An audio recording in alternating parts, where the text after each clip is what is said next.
Good morning. कैसे हैं आप सभी लोग। आज हम फिर से आप लोगों के लिए सामान्य हिंदी व्याकरण में लिंक चैप्टर को लेकर के आए हुए हैं और उसको पढ़ाएंगे, उस पर चर्चा करेंगे। इसके पहले की अगर हम बात करें तो आप लोगों को मैंने 7-8 चैप्टर हिंदी व्याकरण में पढ़ाया है जिस पे बहुत ही विस्तार से चर्चा की गई। जैसे वर्णमाला पढ़ा आपने, संधि है, समास है, उपसर्ग है, प्रत्यय है, शब्दभेद है, संज्ञा है, सर्वनाम है। तो उसी के आगे का अगला एक पार्ट है, भाग है लिंग।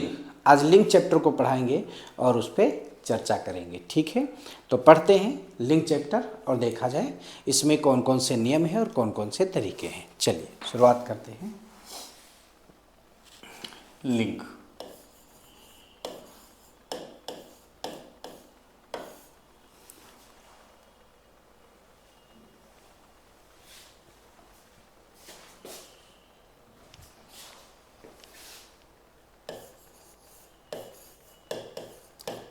लिंग का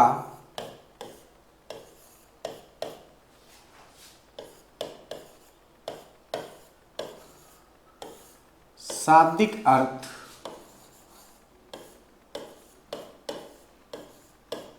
होता है चिन्ह। क्या होता है? चिन्ह होता है। लिंग का शाब्दिक अर्थ क्या होता है? चिन्ह होता है। एक प्रश्न यहाँ आपसे पूछा जाता है सॉरी, एक प्रश्न पूछा जाता है कि लिंग शब्द कैसा है, तत्सम है या तद्भव है। तो आप देख रहे होंगे कि लिंग का जब अर्थ होता है चिन्ह, तो लिंग शब्द कैसा है? तत्सम का है। संस्कृत में लिखेंगे अंगा के साथ में भी आप इसको लिख सकते हो। तो लिंग का शाब्दिक अर्थ क्या होता है? चिन्ह। ठीक है, तो लिंग शब्द कैसा है? तत्सम है। और तद्भव क्या होगा? चिन्ह होगा। अब हम लोग बात करेंगे परिभाषा की। देखिए,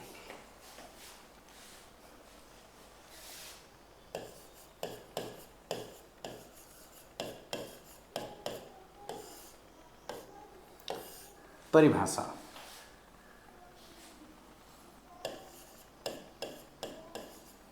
शब्द के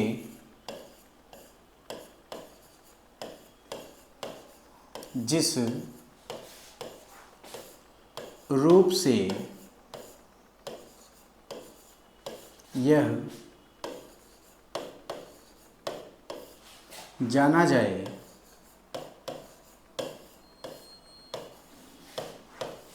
कि शब्द के जिस रूप से यह जाना जाए कि वर्णित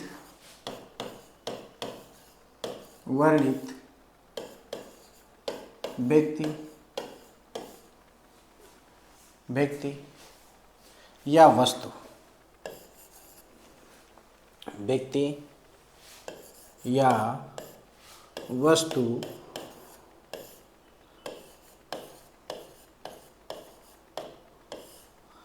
पुरुष जाति का है, पुरुष जाति का है या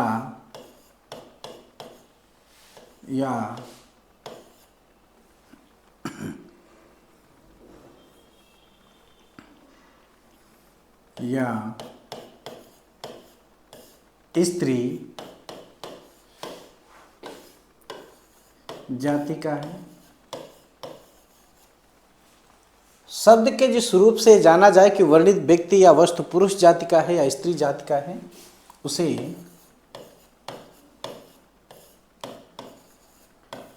लिंग कहते हैं।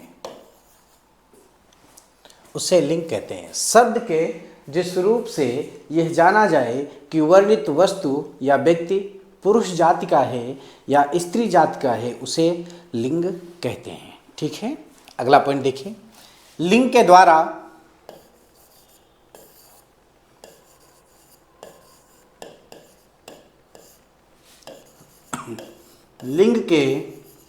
द्वारा संज्ञा, सर्वनाम, विशेषण, संज्ञा, सर्वनाम, विशेषण, शब्दों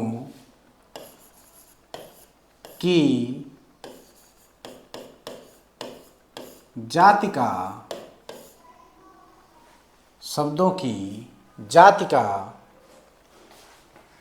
बोध होता है, बोध होता है। लिंग के द्वारा संज्ञा, सर्वनाम, विशेषण शब्दों की जाति का बोध होता है। अगला पॉइंट है, हिंदी में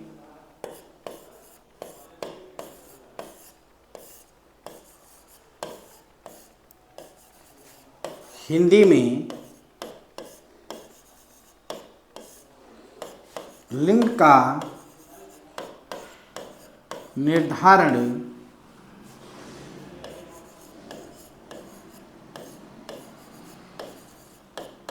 तीन प्रकार से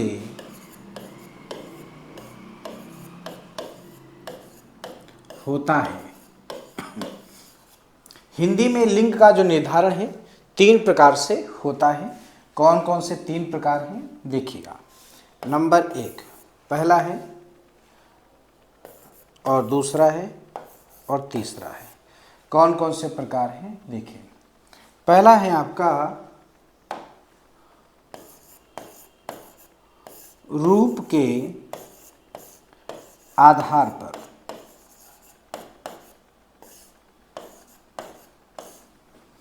दूसरा हम लोग पढ़ेंगे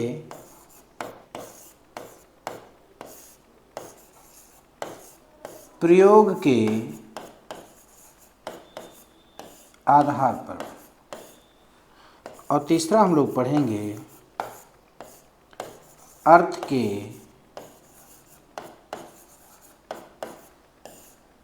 आधार पर। रूप के आधार पर, प्रयोग के आधार पर और अर्थ के आधार पर। बात समझ में आ गई। तो आप देख सकते हैं जो लिंग चैप्टर है, एक बार पुनः देखेंगे। लिंग का शाब्दिक अर्थ क्या होता है? चिन्ह। लिंग का शाब्दिक अर्थ क्या होता है? चिन्ह होता है। परिभाषा है कि शब्द के जिस रूप से यह जाना जाए। किससे जाना जाए? शब्द के। यहाँ पे ध्यान रखिएगा, शब्द के जिस रूप से जाना जाए कि वर्णित वस्तु या व्यक्ति, व्यक्ति या वस्तु कह सकते हो, वस्तु, वस्तु पुरुष जाति का है या स्त्री जाति का है, उसे लिंग कहते हैं। बात समझ में आ रही है। लिंग के द्वारा संज्ञा, सर्वनाम, विशेषण शब्दों की जाति का बोध होता है। और हिंदी में लिंग का जो निर्धारण है कितने प्रकार से होता है? तीन प्रकार से होता है, जो आपके तीनों प्रकार लिखे हुए हैं। रूप के आधार पर, प्रयोग के आधार पर और अर्थ के आधार पर। अगला प्रश्न यहीं पे मैं लिख देता हूँ, इंपॉर्टेंट है, ध्यान रखिएगा सभी लोग, कि हिंदी में अगर लिंग के भेद पूछे जाएं कि हिंदी में लिंग के कितने भेद होते हैं। देखिए, लिंग के भेद या प्रकार, हिंदी में लिंग के भेद या प्रकार अगर पूछा जाता है तो उत्तर देना है दो। हिंदी में लिंग के कितने भेद हैं, कितने प्रकार हैं? उत्तर क्या देना है? दो। दो भेद होते हैं। ये दो भेद कौन कौन से हैं देखिएगा। एक आपका होता है पुल्लिंग, पुल्लिंग होता है, और एक दूसरा आपका होता है स्त्रीलिंग, स्त्रीलिंग। ठीक है, हिंदी में दो ही भेद हैं, एक आपका पुल्लिंग है और एक आपका स्त्रीलिंग है। ये दोनों ही बहुत महत्वपूर्ण हैं प्रश्न। ये भेद पूछा जाता है, लिंग के भेद या प्रकार पूछे जाते हैं, उत्तर आपको दो देना है। ये ध्यान रखिएगा सभी लोग, बहुत ही महत्वपूर्ण प्रश्न है। समझ रहे हो बात को? हिंदी में लिंग के कितने भेद होते हैं? दो होते हैं, एक पुल्लिंग और एक स्त्रीलिंग। क्योंकि हिंदी की आदिजननी कौन है? संस्कृत है। तो अगर संस्कृत की बात की जाए कि संस्कृत में लिंग के कितने भेद हैं, तो उत्तर जो आपको देना है, कितना देना है? तीन उत्तर देना है। बात समझ रहे हो सभी लोग? कितना उत्तर देना है? तीन उत्तर देना है। लेकिन यहाँ पे हिंदी में आपको दो ही पढ़ना है, ये भी ध्यान रखना, एक पुल्लिंग और एक स्त्रीलिंग। तो अब कुछ लोगों का ये प्रश्न होता है कि सर मैंने एक उभयलिंगी पढ़ा है, ये उभयलिंगी क्या होता है? उभय का अर्थ होता है दोनों, जो दोनों में प्रयोग किए जाएं। अब दोनों में क्या प्रयोग किया जाए, दोनों क्या होता है? जैसे आपका एक पद है राष्ट्रपति, और प्रश्न आ जाए कि राष्ट्रपति में कौन सा लिंग है, तो राष्ट्रपति पुरुष भी हो सकता है और महिला भी हो सकती है। वैसे पुरुष और महिला दोनों में अंतर है, पुरुष है तो पुल्लिंग, महिला है तो स्त्रीलिंग। अब बात उभयलिंगी की हो रही है, जो दोनों में प्रयोग हो, तो राष्ट्रपति, राज्यपाल, प्रधानमंत्री, जिलाधिकारी, तो जिनमें पुरुष और महिला दोनों का प्रयोग किया जाए वही उभयलिंगी होता है। तो बहुत ही आसान है, समझ गए होंगे सभी लोग। अब बात आई जो ये आप लोग यहाँ हिंदी में भेद पढ़ेंगे दो, एक पुल्लिंग और एक स्त्रीलिंग, ये होते क्या हैं? तो पुल्लिंग वे शब्द होते हैं जो पुरुष जाति के अर्थ का बोध कराते हैं, उसे पुल्लिंग कहा जाता है। जैसे लड़का है, कबूतर है, तोता है, ठीक है, इत्यादि शब्द होते हैं।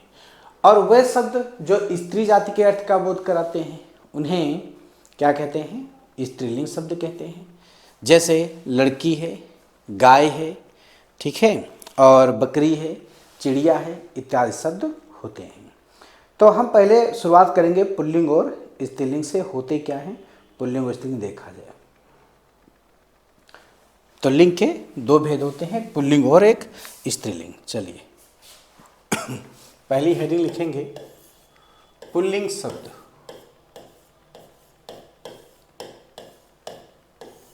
पुल्लिंग शब्द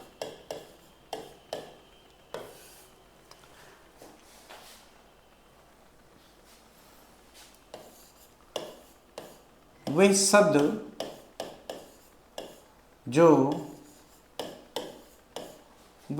जो पुरुष जाति का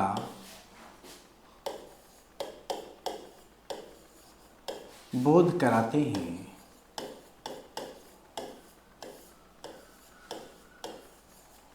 वे शब्द जो पुरुष जाति का बोध कराते हैं उन्हें क्या कहते हैं? पुल्लिंग शब्द कहते हैं। पुरुष जाति का बोध कराते हैं उन्हें पुल्लिंग शब्द कहते हैं। जैसे लड़का, मोहन, कबूतर इत्यादि शब्द होते हैं, उन्हें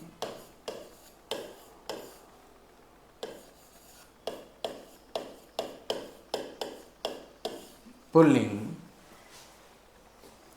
शब्द कहते हैं। जैसे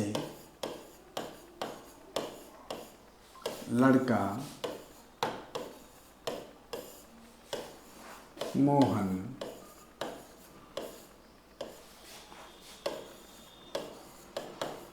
कबूतर।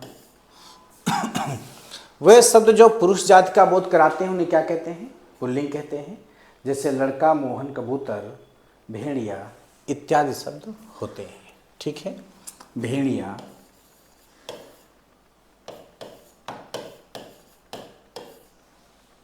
इत्यादि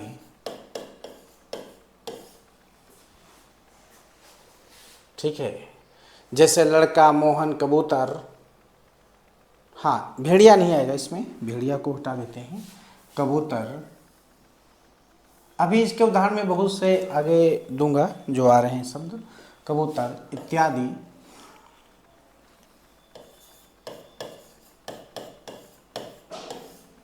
इत्यादि शब्द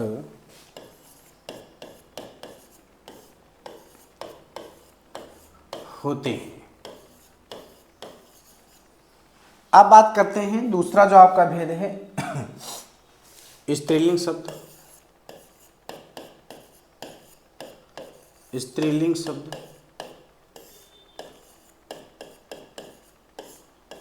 ठीक है, देखिएगा वे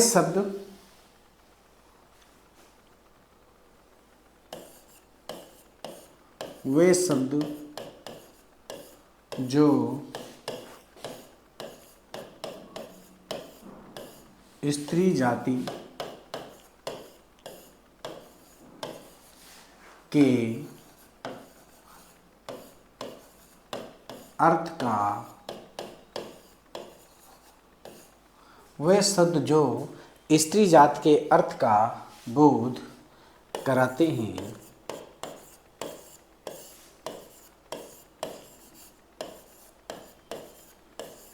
उन्हें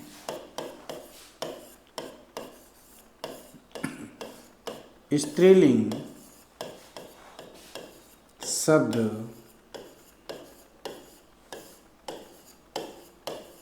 कहते हैं।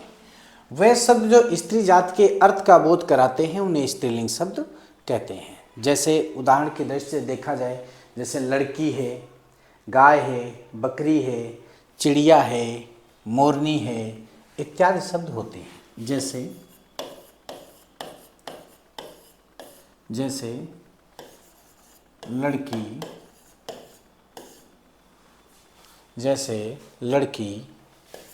गाय,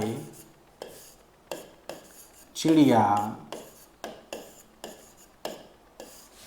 शेरनी, मोरनी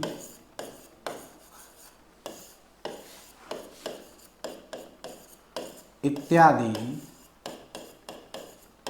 शब्द होते हैं।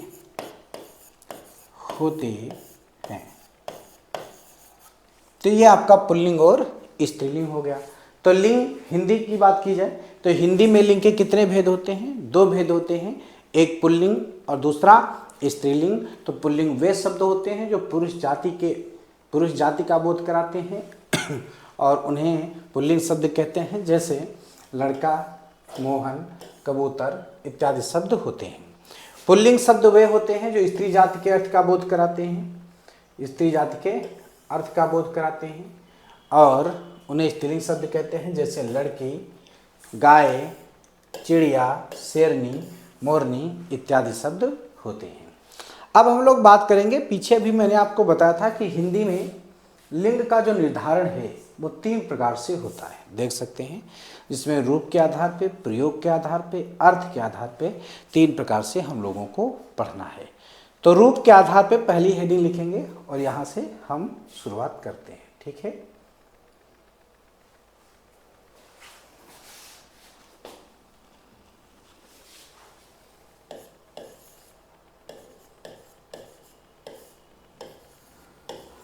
रूप के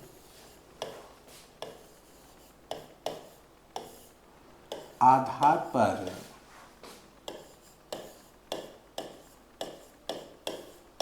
पुल्लिंग शब्द।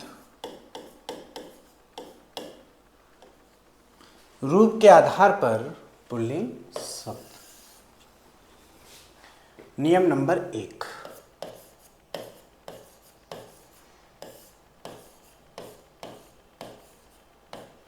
नियम नंबर 1,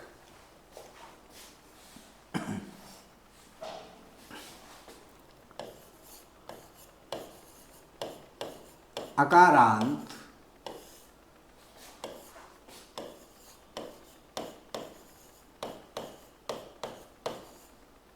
आकारांत 2 शब्द लिखे गए हैं। अकारांत, आकारांत शब्द प्रायः पुल्लिंग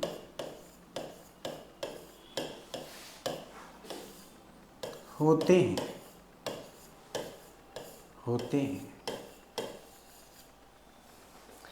आकारांत शब्द प्रायः कैसे होते हैं? पुल्लिंग होते हैं। अब बहुत से लोगों को आकारांत नहीं पता होगा, तो पहले इसको बताया जाए कि आकारांत होता क्या है, ठीक है। देखिएगा, जैसे आपका कोई शब्द दिया जाए, मैं कुछ उदाहरण लिख रहा हूँ, उसके बाद समझाने का प्रयास करता हूँ। जैसे आपका उदाहरण है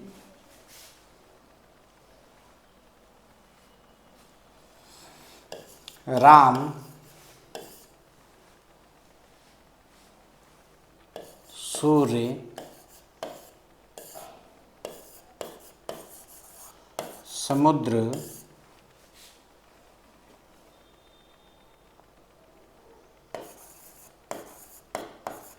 कबूतर, श्याम,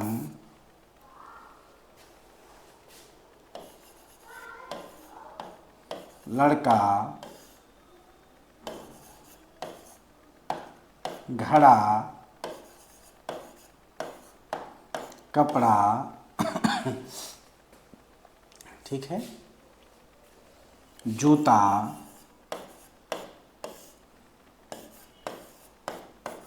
फावड़ा इत्यादि शब्द होते हैं।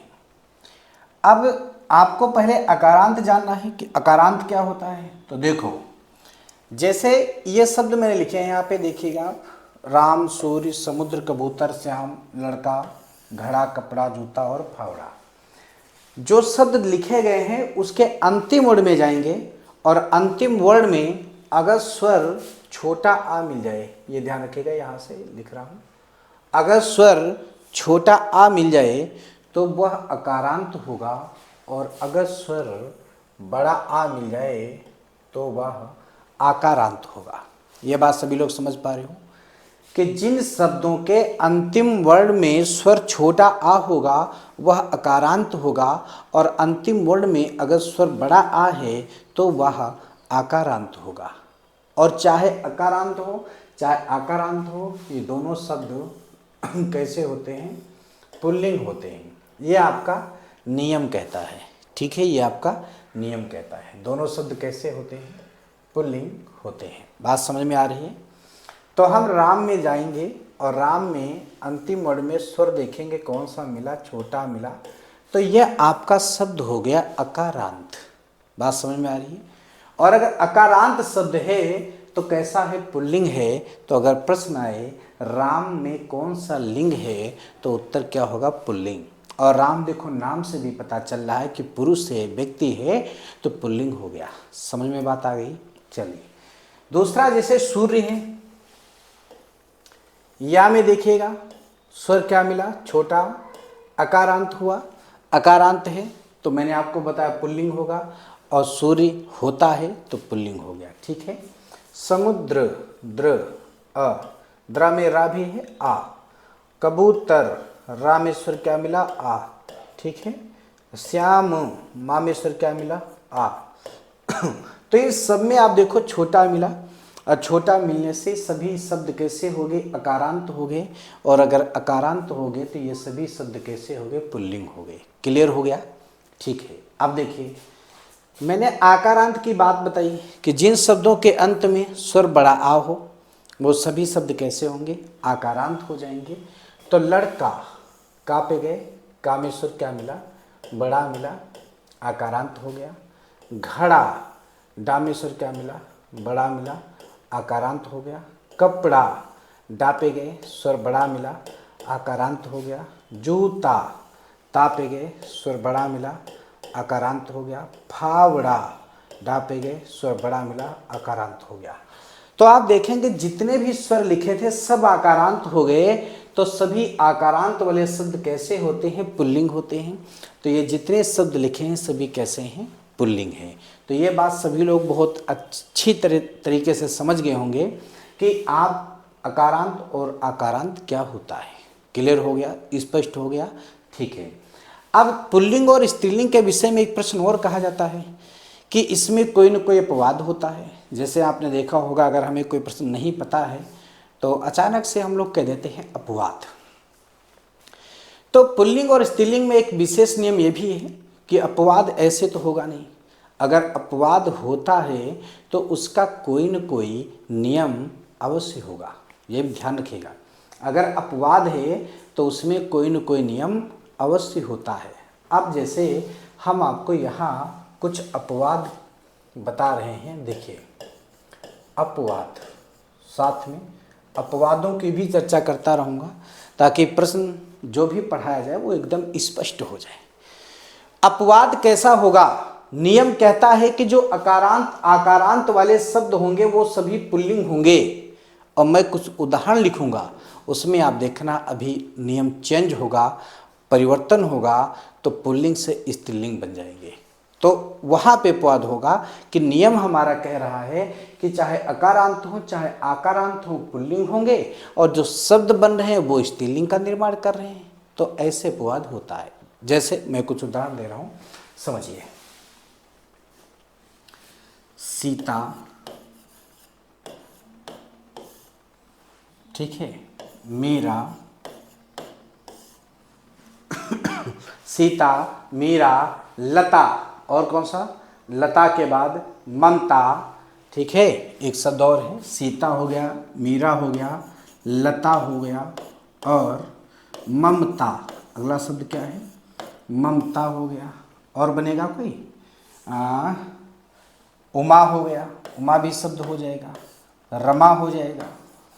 अब यहाँ पे आप देखेंगे जितने भी शब्द लिखे गए हैं सब में क्या है, जितने भी शब्द लिखे गए हैं सभी शब्दों में स्वर की बात की जाए तो अंतिम वर्ण में स्वर बड़ा आ है, ठीक है। देखिए अंतिम वर्ण में जाएंगे, पहले हम चेक करते हैं, ता पे आइएगा, ता में स्वर क्या मिला, बड़ा, तो ये शब्द कैसा हुआ, आकारांत हुआ, समझते रहिएगा।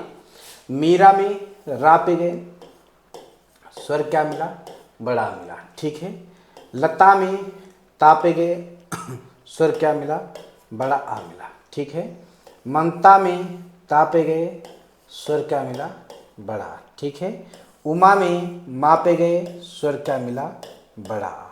रमा में मा पे गए, स्वर क्या मिला, बड़ा। अब आप देखेंगे कि यहाँ भी बड़ा आ मिल गया, और जो नियम में आपको मैंने लड़का, घड़ा, कपड़ा, जूता, फावड़ा बताया, यहाँ भी बड़ा मिल गया, तो ये भी आकारांत हुए, और इधर जो मैंने उदाहरण दिए ये भी आकारांत हुए। ये सभी शब्द कैसे हो गए, ये भी सभी आकारांत हो गए। लेकिन नियम तो हमारा कह रहा है कि जितने आकारांत होंगे सभी पुल्लिंग होंगे। तो यहाँ पे सीता तो नाम से ही पता चल रहा है किसी लड़की का नाम है, स्त्री जाति का बोध करा रहा है, तो ये स्त्रीलिंग होगा। और लेकिन शब्द हमारा आकारांत बन रहा है, तो ये आपका अपवाद होगा। ऐसे अपवाद होंगे, अभी आगे और भी नियम पढ़ेंगे। तो अपवाद इस तरीके से होते हैं कि नियम हमारा जो कहेगा कि ये शब्द पुल्लिंग होगा तो वो पुल्लिंग होगा, अगर कहता है ये स्त्रीलिंग होगा तो स्त्रीलिंग होगा। उसके विपरीत अगर कोई ऐसा शब्द बन रहा है जो पुल्लिंग से स्त्रीलिंग का निर्माण करा रहा है या स्त्रीलिंग से पुल्लिंग का निर्माण करा रहा है तो वही अपवाद हो जाते हैं। तो जैसे आपने यहाँ पे देखा कि जितने आकारांत वाले शब्द हैं वो सभी पुल्लिंग होते हैं, और ये सभी सीता, मीरा, लता, ममता, उमा, रमा, ये नाम से ही पता चल रहा है कि ये सभी स्त्रीलिंग शब्द हैं। तो जब नाम से पता चल रहा है तो ये सभी कैसे हो गए, स्त्रीलिंग हो गए, और स्त्रीलिंग में अपवाद हो गए, क्योंकि नियम हमारा आकारांत वाले शब्द पुल्लिंग को कहता है। अब ये जानेंगे कैसे, जैसे परिभाषा जब हम लोगों ने पढ़ा है, अभी पीछे देखिएगा प्रश्न जो हम लोगों ने परिभाषा पढ़ा है कि शब्द के जिस रूप से यह जाना जाए कि वर्णित व्यक्ति या वस्तु पुरुष जाति का है या स्त्री जाति का, उसे लिंग कहते हैं। क्योंकि शब्दों के आधार पर ही हम लोग पहचान पाएंगे, हम लोग जान पाएंगे कि ये पुल्लिंग है या स्त्रीलिंग है। जैसे मान लो कोई पुल्लिंग शब्द है और उसको घर जाना है, तो शब्दों के आधार पर ही तय किया जाएगा कि ये पुल्लिंग शब्द है, पुल्लिंग बोल रहा है, व्यक्ति है। जैसे उसे घर जाना है तो क्या बोलेगा, मैं घर जाता हूँ। इन्हीं शब्दों के आधार पे मैंने तय किया कि यह पुल्लिंग शब्द है। अगर अब पुल्लिंग के स्थान पे यहाँ पे स्त्रीलिंग को जाना हो, किसी स्त्री को जाना हो, किसी लड़की को जाना हो, घर जाना हो, तो क्या बोलेगी, मैं घर जाती हूँ। तो आपने देखा यहाँ पे शब्दों के आधार पर यह तय किया गया कि जाता हूँ तो पुल्लिंग है, जाती हूँ तो स्त्रीलिंग है। तो ऐसे ही शब्दों का निर्माण हम लोग करेंगे। तो जैसे लड़का घड़ा होता है, कपड़ा होता है, जूता होता है, फावड़ा होता है, होती है नहीं है किसी में, होता है, तो कोई अपवाद नहीं है। नियम आकारांत कहता है, सब पुल्लिंग हो गए। और ये आकारांत अवश्य हैं, लेकिन नाम से देखो तो ये सभी स्त्रीलिंग का निर्माण करा रहे हैं, तो ये सभी स्त्रीलिंग शब्द होंगे, वो भी अपवाद में। ठीक है, बात समझ में आ गई। तो नियम नंबर 1 आपका यही कह रहा था कि अकारांत और आकारांत शब्द जो होते हैं प्रायः पुल्लिंग होते हैं। तो इधर जितने लिखे गए सभी पुल्लिंग हो गए, लेकिन इसमें अपवाद हो गया। क्लियर है? चलिए नियम नंबर 2 की तरफ बढ़ते हैं। दूसरा नियम देखा जाए क्या कहता है। चलिए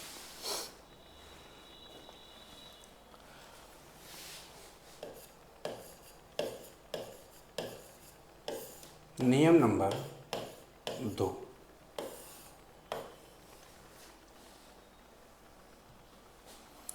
वे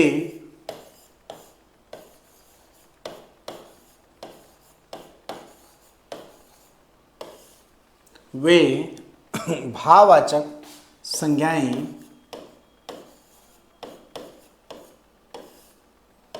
जिनके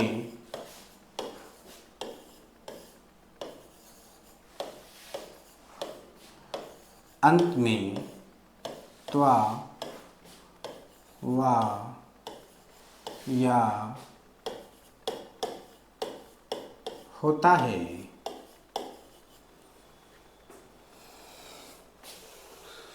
त्वा वा या होता है, वे शब्द प्रायः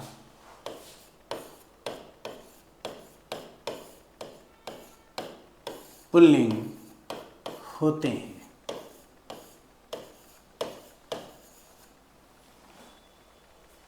वे भाववाचक संज्ञाएं जिनके अंत में त्वा व या होता है, वे शब्द प्रायः पुल्लिंग होते हैं। कौन कौन से शब्द होते हैं देखिएगा। कहा गया वे भाववाचक संज्ञाएं, भाववाचक संज्ञा की बात की गई जिनके अंत में त्वा वा और या, 3 शब्दों की बात की गई। त्वा वा या होता है तो वे शब्द प्रायः पुल्लिंग होते हैं। ये बात ध्यान रखिएगा सभी लोग। जैसे मैं उदाहरण यहाँ पे देना चाहूँ तो जैसे उदाहरण है गौरव, एक प्रश्न है गौरव,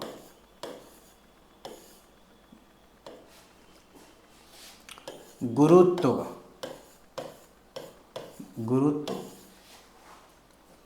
शौर्य इत्यादि शब्द होते हैं। ठीक है, तो गौरव में कौन सा लिंग है, उत्तर देना है पुल्लिंग है। गौरव कैसा शब्द है, पुल्लिंग है। यहाँ कोई अपवाद नहीं है। ठीक है, सभी लोग ध्यान रखेंगे। गौरव कैसा शब्द है, पुल्लिंग है। इसको नीचे इधर लिख दिया जाए, स्पष्ट नहीं आया है। गौरव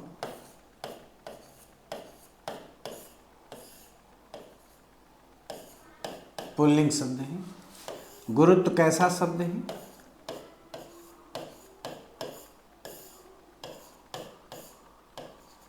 पुल्लिंग शब्द है। और शौर्य कैसा शब्द है,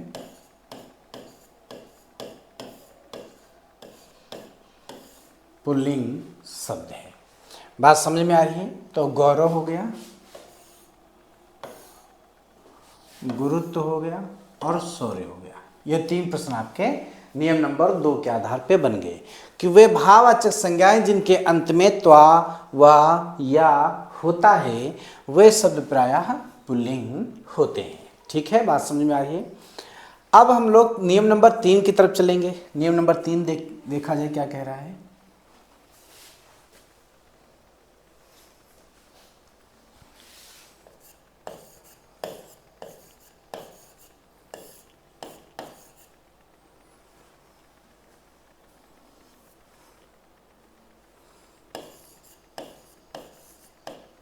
नियम नंबर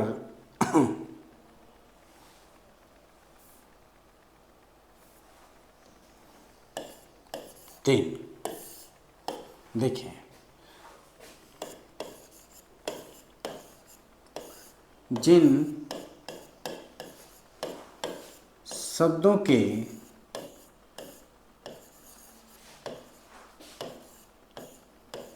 अंत में पा, पन, आव, आवा, खाना, जिन शब्दों के अंत में पा, पन, आव, आवा, खाना शब्द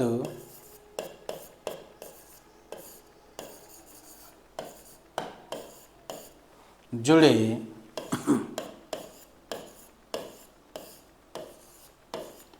होते हैं, जुड़े होते हैं, उन्हें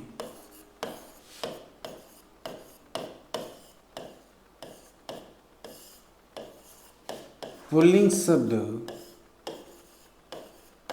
कहते हैं। जिन शब्दों के अंत में पा, पन, आव, आवा, खाना शब्द जुड़े होते हैं उन्हें पुल्लिंग शब्द कहते हैं। तो कहाँ पे जिन शब्दों के अंत में कौन कौन से शब्द बताएंगे? पा, पन, आव, आवा, खाना शब्द जुड़े हों खाना शब्द जुड़े होते हैं उन्हें पुल्लिंग शब्द कहते हैं या पुल्लिंग शब्द कहा जाता है। समझ रहे हो बात को? अब इसमें देखिए एक मैं उदाहरण दूंगा जिनके अंत में पा लगा हो, जैसे बुढ़ापा। ठीक है, बुढ़ापा। अब शब्दों का अगर निर्माण करना चाहो तो पुल्लिंग की तरफ ही निर्माण होगा। बुढ़ापा होता है कि बुढ़ापा होती है, क्या बनेगा? बुढ़ापा होता है। बात समझ में आ रही है? तो ये पुल्लिंग शब्द बनेगा। तो लिखा जाए उदाहरण, जैसे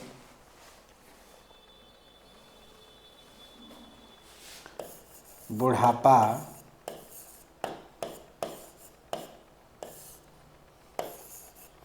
मोटापा। ठीक है, बुढ़ापा होता है, मोटापा होता है। चलिए आगे देखा जाए, पा से हो गया। अब क्या बना? पन। पन से क्या बनेगा? जैसे कहा जाए बचपन, बचपन और बड़प्पन और छुटपन। तो आप देखेंगे यहाँ पन से भी बन गए शब्द। तो बचपन होता है, बड़प्पन होता है, छुटपन होता है। ठीक है, अगला क्या है? आओ। आओ से क्या बनेगा? घुमाओ,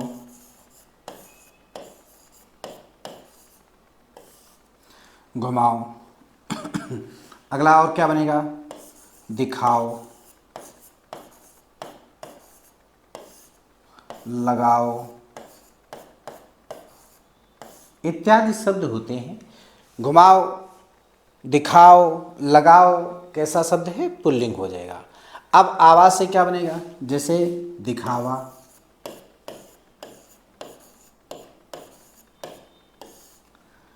घुमावा,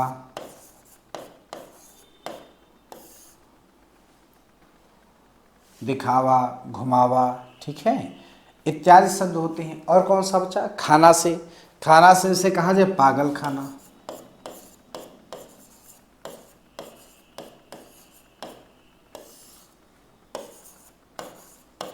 दवा खाना, पागल खाना, दवा खाना। ठीक है, जेल खाना। इत्यादि शब्द होते हैं। तो आपने देखा जितने भी शब्द यहाँ दिए गए हैं ये सभी उन्हीं प्रत्यय के साथ जुड़े गए हैं जो आपको परिभाषा और नियम में बताए गए हैं। सभी लोग समझ पाए बात को? जैसे कहा गया कि जिन शब्दों के अंत में पा शब्द कहा गया, तो आप देखेंगे यहाँ पे पा मिला, मोटापा में भी पा मिला। तो ये दोनों शब्द कैसे हो गए? पुल्लिंग हो गए। बात समझ में आ रही है? दोनों शब्द कैसे हो गए? पुल्लिंग हो गए। और आगे जैसे कहा गया बचपन, अगला क्या कहा गया? बचपन। तो यहाँ पे पन हो गया, यहाँ भी पन हो गया, यहाँ भी पन हो गया। अगर पन मिलता है तो वो शब्द भी कैसा हो गया? पुल्लिंग हो गया। घुमाओ में आओ मिला, दिखाओ, लगाओ, आओ मिला। दिखावा में आवा, घुमावा में आवा। ठीक है, पागल खाना में खाना, दवा खाना में खाना और जेल खाना में खाना शब्द मिल गया। इसके अलावा अगर आप देखो जैसे भुलावा लिखा हो, भुलावा में कौन सा लिंग है? तो उत्तर क्या देना है? भुलावा कैसा शब्द होना चाहिए? भुलावा जो है आवा मिलेगा तो क्या हो जाएगा? पुल्लिंग हो जाएगा। तो जिन शब्दों के अंत में आपने देखा, जिन शब्दों के अंत में पा, पन, आओ, आवा, खाना शब्द जुड़े होते हैं वे शब्द भी प्रायः कैसे होते हैं? पुल्लिंग होते हैं। बात समझ में आ गई? तो रूप के आधार पर जो पहली हेडिंग हम लोगों ने लिखा था, इधर देखेंगे, आपको समझाने का थोड़ा प्रयास करता हूँ। हेडिंग जो एक नंबर जो पहला लिखा है कि रूप के आधार पर पुल्लिंग शब्द, मैंने 3 नियम बताए हैं, और रूप के ही आधार पर स्त्रीलिंग शब्द के कौन कौन से नियम हैं, 2 नियम विशेष रूप में हैं, इंपॉर्टेंट, उनको पढ़ा जाए। तो रूप के आधार पर अगली हेडिंग लिखेंगे, और ये रूप के आधार पर पुल्लिंग शब्द हम लोगों ने पढ़ा था, ये ध्यान रखना। रूप के आधार पर यहाँ पे हम लोगों ने पुल्लिंग शब्द पढ़ा है, और अब रूप के आधार पे पढ़ेंगे स्त्रीलिंग शब्द। ठीक है, देखिए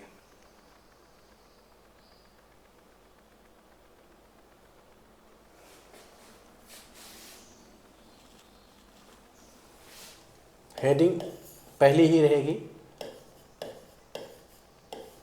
रूप के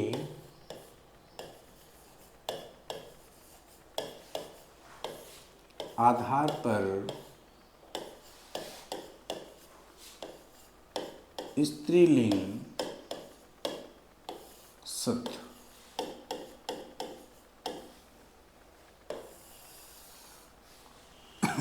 रूप के आधार पर स्त्रीलिंग शब्द। अब रूप के आधार पर स्त्रीलिंग शब्द कैसे पढ़ेंगे? जैसे अपवाद में जो मैंने बात की थी कि आकारांत शब्द प्राय स्त्रीलिंग होते हैं, ये आपका क्या होगा, एक अपवाद होगा। तो नियम नंबर 1 में इसको लिख दिया जाए यहाँ पे, नियम नंबर 1,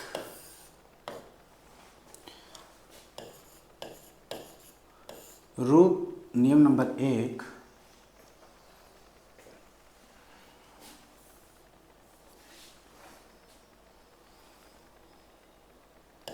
आकारांत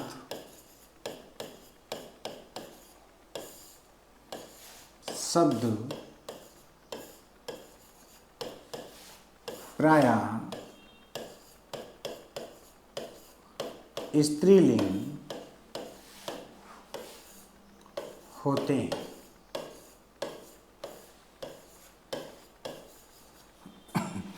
आकारांत शब्द प्रायः कैसे होते हैं? स्त्रीलिंग होते हैं। अभी मैंने आपको उदाहरण दिया था, जब नियम नंबर 1 के अनुसार मैंने पढ़ा था, आकारांत आपको बताया था, जैसे सीता, लता, रमा, उमा, ममता, गीता, बबीता इत्यादि शब्द होते हैं। ठीक है, सीमा इत्यादि शब्द होते हैं। अब आप देखिए, सभी लोगों को पता चल गया है कि ये आकारांत होता क्या है, कि जिन शब्दों का अंतिम वर्ण स्वर बड़ा आ होता है वो आकारांत हो जाता है। तो आप देखेंगे यहाँ ता में स्वर क्या मिला, बड़ा आ, तो ये आकारांत हुआ, स्त्रीलिंग हो गया। ता में भी आकारांत हुआ, स्त्रीलिंग हो गया। रमा में, माँ में भी बड़ा मिला, स्त्रीलिंग हो गया। उमा में भी बड़ा स्वर मिला, आकारांत, स्त्रीलिंग हो गया। ममता में भी ता बड़ा आ मिला, स्त्रीलिंग हो गया। गीता में भी ता कौन सा मिला, बड़ा मिला, स्त्रीलिंग हो गया। और बबीता में भी स्वर बड़ा आ मिला, स्त्रीलिंग हो गया।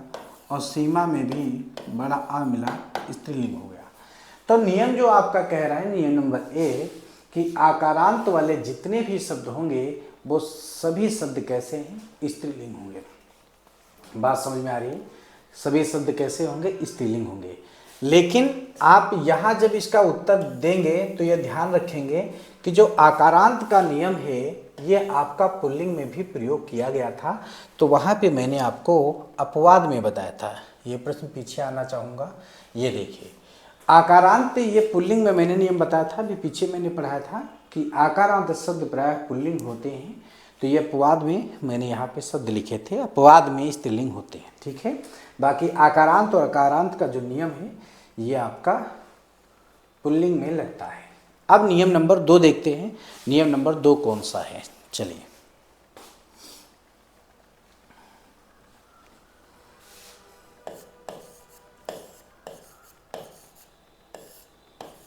नियम नंबर 2,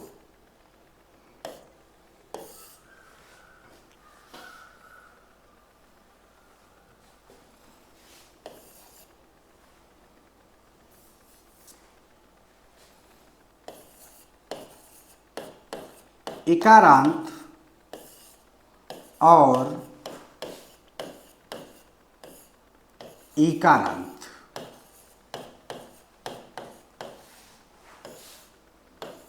शब्द इकारांत और इकारांत शब्द प्रायः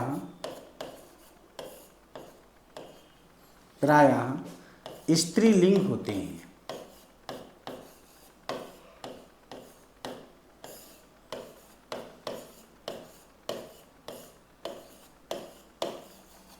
स्त्रीलिंग होते हैं। इकारांत और इकारांत शब्द प्रायः स्त्रीलिंग होते हैं। बात समझ में आ रही है? तो देखिए कौन कौन से शब्द ऐसे हैं जो इकारांत होते हैं, कौन कौन से शब्द ऐसे हैं जो इकारांत होते हैं। तो पहले हम बात करते हैं इकारांत की। और ये इकारांत होता क्या है देखिएगा।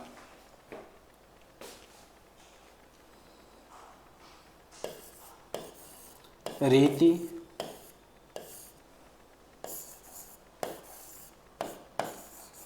तिथि, हानि, कपि,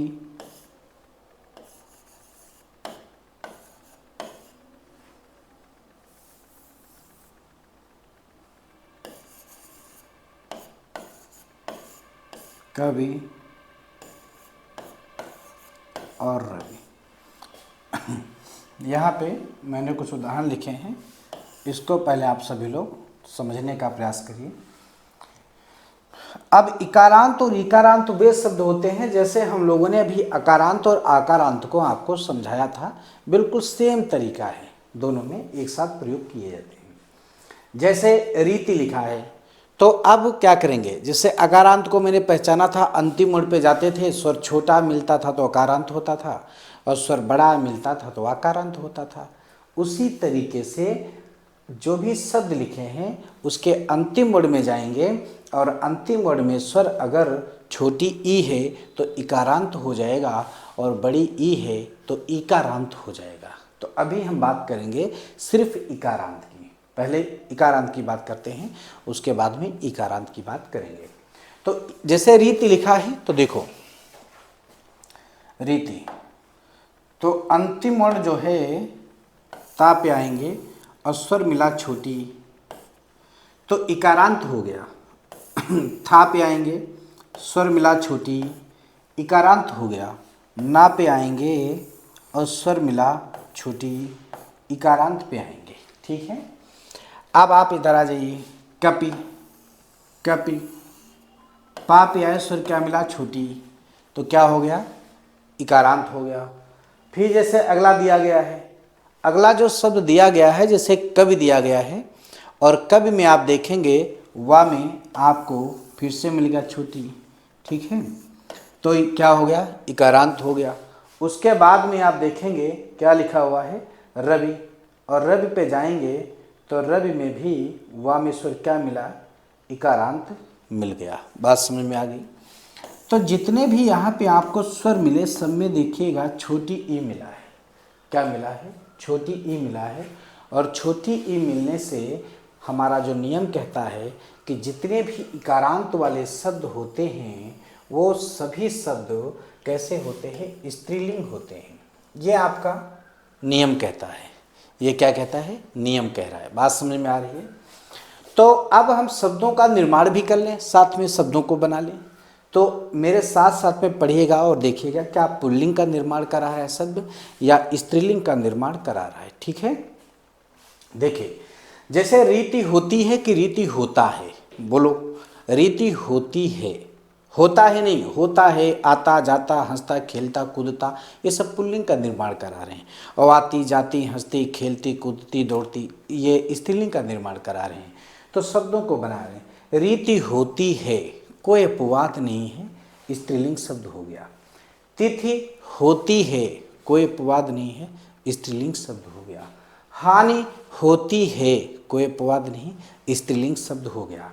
अब जैसे कपि, यहाँ पे क्या दिया है, कपि, कपि मीन्स क्या होता है, बंदर। अब बंदर को हम लोग देखते हैं तो क्या कहते हैं, बंदर आया, कपि आया, अब देखो यह शब्द जो हम बोल रहे हैं ये पुल्लिंग शब्द बन रहा है और नियम इकारांत वाले हैं कि जिनमें छोटी मिला सभी इकारांत हैं और सभी इकारांत हैं तो सभी स्त्रीलिंग होंगे।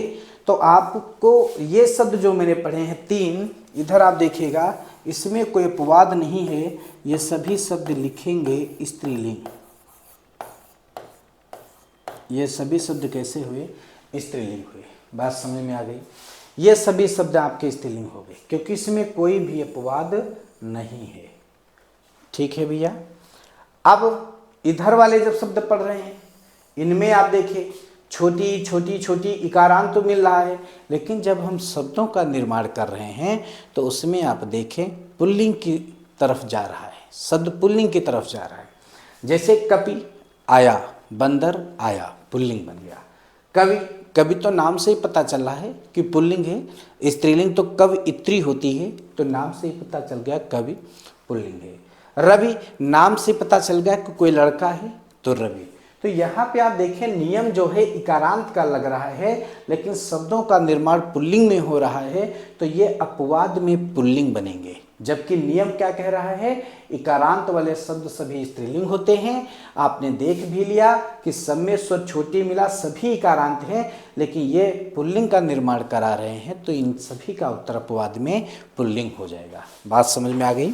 तो अपवाद में क्या होगा? पुल्लिंग। अपवाद में पुल्लिंग। तो ये जो शब्द लिखे हैं कैसे होंगे? अपवाद में पुल्लिंग हो जाएंगे। तो आप सभी लोग समझ रहे होंगे कि अपवाद कैसे होता है। किसी के कहने से, कोई शब्द बताने से अपवाद नहीं होगा। हमारा नियम कहेगा, उस नियम के आधार पर ही हम अपवाद को जानेंगे और बताएंगे। ठीक है। तो ये बात होगी सभी जितने भी उदाहरण लिखे इकारांत से संबंधित। और अब हम बात करेंगे इकारांत कि हमारा इकारांत शब्द कौन सा होता है। तो मैं कुछ इकारांत वाले शब्द लिख रहा हूं और उसको समझने का प्रयास करिएगा। देखो, नदी,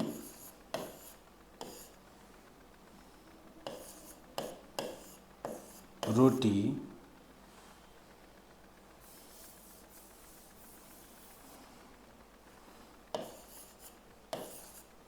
नदी, टोपी, रोटी,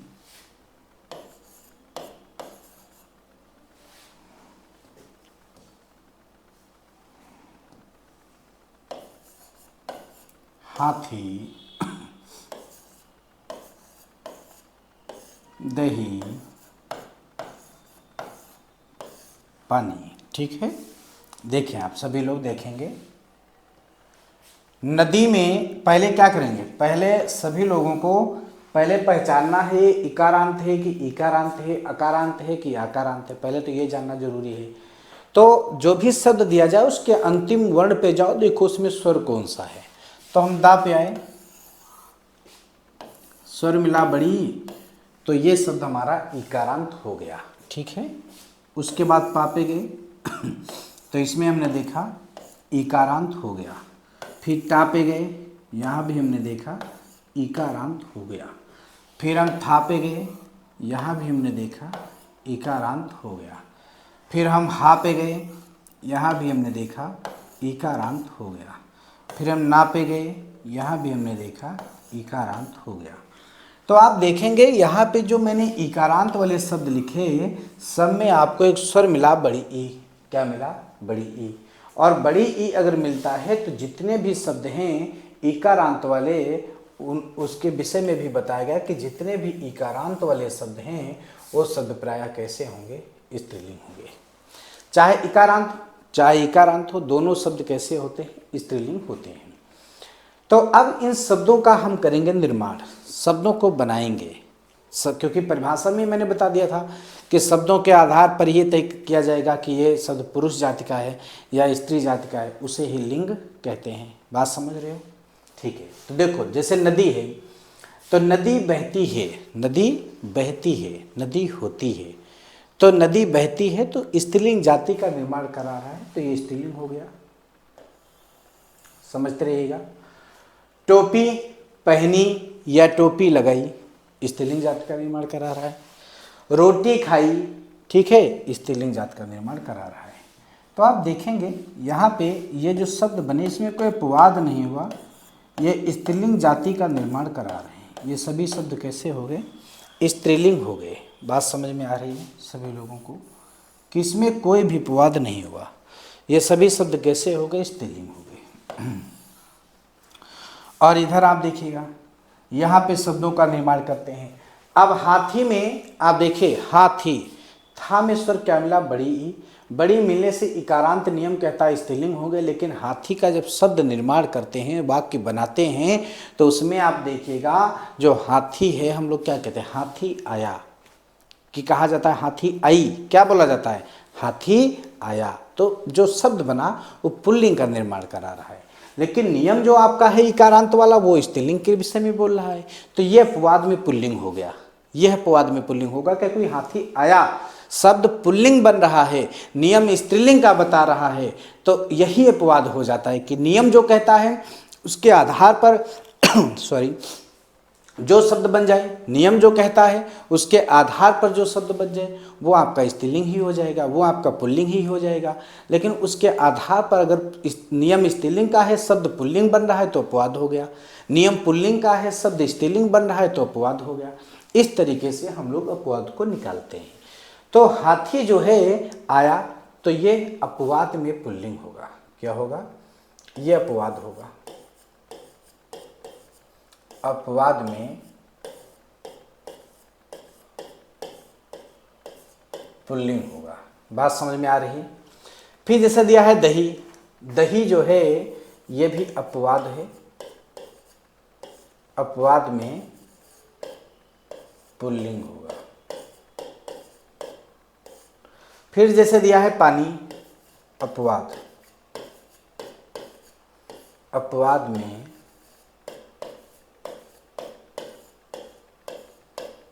पुल्लिंग होगा। तो आप देख रहे होंगे यहाँ पे मैंने जितने भी शब्द बताए हैं कि अपवाद कैसे होता है, बिना अपवाद के शब्द कैसे हैं। तो आप जैसे रीति, तिथि, हानि, ये सब इकारांत है, इसमें कोई अपवाद नहीं है। जब मैंने शब्दों का निर्माण किया तो ये सभी शब्द स्त्रीलिंग बन गए थे। लेकिन इधर वाले जितने शब्द थे ये पुल्लिंग का निर्माण करा रहे थे, तो ये अपवाद में पुल्लिंग हो गई।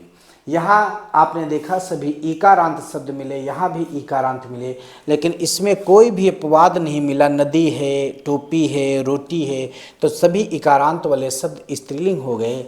लेकिन जैसे ही हाथी, दही, पानी पे हम आए तो ये पुल्लिंग का निर्माण करा रहे हैं और शब्द आपका स्त्रीलिंग बोल रहा है। प्रश्न नियम जो है स्त्रीलिंग बोल रहा है, तो यही अपवाद में सभी पुल्लिंग हो गए। अब आपको एक शब्द इसमें बता दूं, जो रोटी शब्द है, ये शब्द तो प्रयोग किया जा रहा है स्त्रीलिंग में, लेकिन कुछ ऐसे भी शब्द होते हैं जो होते स्त्रीलिंग भी हैं और पुल्लिंग भी हैं। कहने का तात्पर्य यह है कि एक जब स्त्रीलिंग किसी शब्द को बोलेगा तो पुल्लिंग भी वही बोलेगा, और जब पुल्लिंग बोलेगा तो स्त्रीलिंग को भी बोलना पड़ेगा। कुछ एक दो शब्द ऐसे भी होते हैं। जैसे शुरुआत में मैंने जब शब्दों का आधार बताया कि शब्दों को कैसे तय करेंगे, वाक्य कैसे बनाए जाएंगे, एक उदाहरण मैंने दिया था। जैसे किसी व्यक्ति को घर जाना है, कोई व्यक्ति है, पुरुष है, तो क्या बोलेगा? मैं घर जाता हूँ। और यहीं कोई लड़की है, स्त्री है, क्या बोलेगी? मैं घर जाती हूँ। देखो शब्दों में अंतर हो गया। घर जाना है दोनों लोगों को, लेकिन जब व्यक्ति बोल रहा है, पुरुष बोल रहा है, लड़का बोल रहा है, तो कह रहा मैं घर जाता हूँ, जाता हूँ। और जब लड़की बोल रही, स्त्री बोल रही, तो जाती हूँ। परिवर्तन हुआ। लेकिन कुछ ऐसे शब्द होते हैं जो पुल्लिंग बोलेगा वहीं स्त्रीलिंग बोलेगी, और जो स्त्रीलिंग बोलेगी वहीं पुल्लिंग बोलेगी। बात समझ में आ रही है? तो वहाँ पे आपका एक शब्द है, देखेंगे रोटी।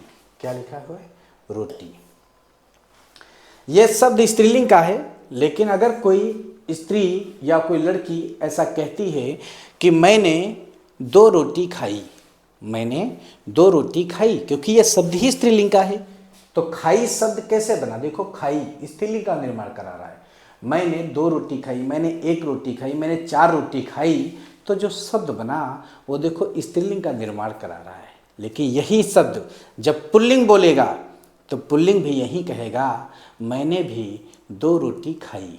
अब पुल्लिंग ये नहीं कहेगा कि मैंने 2 रोटी खाया, मैंने 4 रोटी खाया, मैंने 1 रोटी खाया, ऐसा नहीं बोलेगा, क्योंकि ये पुल्लिंग, ये स्त्रीलिंग शब्द ही ऐसा है जो स्त्रीलिंग बोलेगी तो वही पुल्लिंग को बोलना पड़ेगा।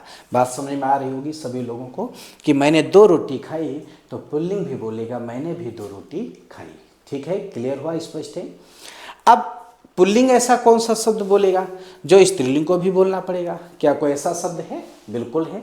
आप देख सकते हैं, जैसे दही, एक शब्द लिखा हुआ है दही। अब ये अपवाद में पुल्लिंग है जबकि नियम स्त्रीलिंग का बता रहा है। ये बात मैंने बहुत विस्तार से आराम से आपको समझाया है कि दही में ईकारांत है, बड़ी ईश्वर मिला, ईकारांत तो कह रहा है स्त्रीलिंग होगा, लेकिन दही खाया जाता है, पुल्लिंग का निर्माण करा रहा है, तो ये अपवाद में पुल्लिंग हो गया। लेकिन जब कोई पुल्लिंग, जैसे आपको मैंने बताया, किसी लड़की ने कहा, किसी स्त्री ने कहा रोटी, मैंने 2 रोटी खाई, तो पुल्लिंग ने भी बोला मैंने 2 रोटी खाई। उसी प्रकार से पुल्लिंग का एक शब्द है दही। अगर पुल्लिंग कहता है मैंने दही खाया, ये बात किसने कहा? पुल्लिंग ने कहा, मैंने दही खाया। ये बात पुल्लिंग अगर कह रहा है और यही शब्द स्त्रीलिंग को बोलना हो तो स्त्रीलिंग क्या बोलेगी? मैंने भी दही खाया। बात समझ में आई? स्त्रीलिंग ये नहीं कहेगी कि मैंने दही खाई, ये गलत हो जाएगा।